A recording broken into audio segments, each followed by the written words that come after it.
It sounds harsh, but I spent the last 5 years thinking that my brother doesn't love me and that this is my fault.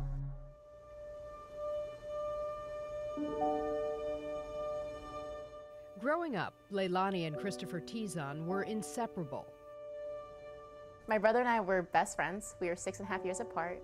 He was 18 when everything happened. I was 11. Their father, Robert, was on a deployment to Saudi Arabia with the Air Force when Christopher put a loaded gun to his left temple and pulled the trigger.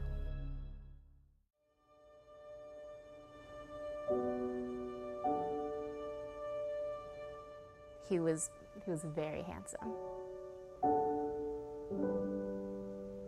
I feel guilt because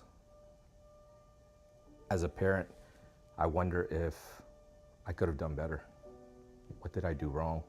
Why didn't I recognize something? I don't want any kid to ever feel what I'm going through. I don't want any family to feel the grief and the misery that my family feels. Leilani struggles with enormous guilt for not telling her parents about Christopher's unusual behavior weeks before his death. The two were in his car when Chris appeared to have a breakdown after a long phone call with his dad. You could tell my brother was furious. He was crying and he was shaking and he was tearing leather off his steering wheel under his fingernails. He threw his cell phone in the back and started hitting himself with his fists, started banging his head against the steering wheel, against the window. Normally a safe driver, she says Chris uncharacteristically sped off. We were going about 85, 90, 95. Her brother later apologized. I said, just promise me that nothing like that will ever happen again. He said, I promise, but you need to promise me that what happened today you will never tell mom and dad. And him being my best friend, I kept that promise.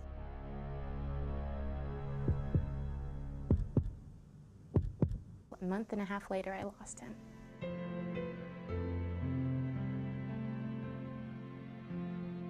I miss his bear hugs. He would give me the biggest bear hugs, and that's what I miss.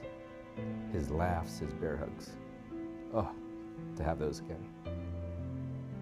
I feel like if I did tell my parents the day after or soon as possible, he would still be with us today.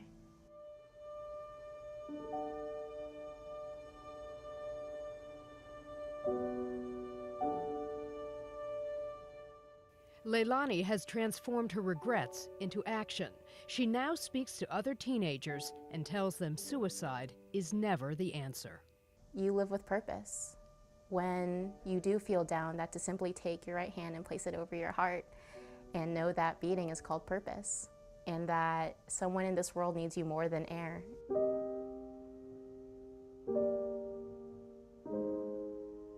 To know that you make someone out there smile every day, or just seeing you around makes them smile. Whether you know it or not, you do that to somebody, and that's a reason to live.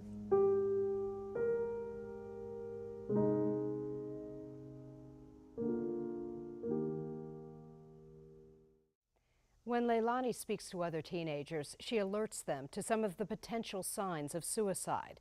We've put a list of all of those on our website, along with places you can get help.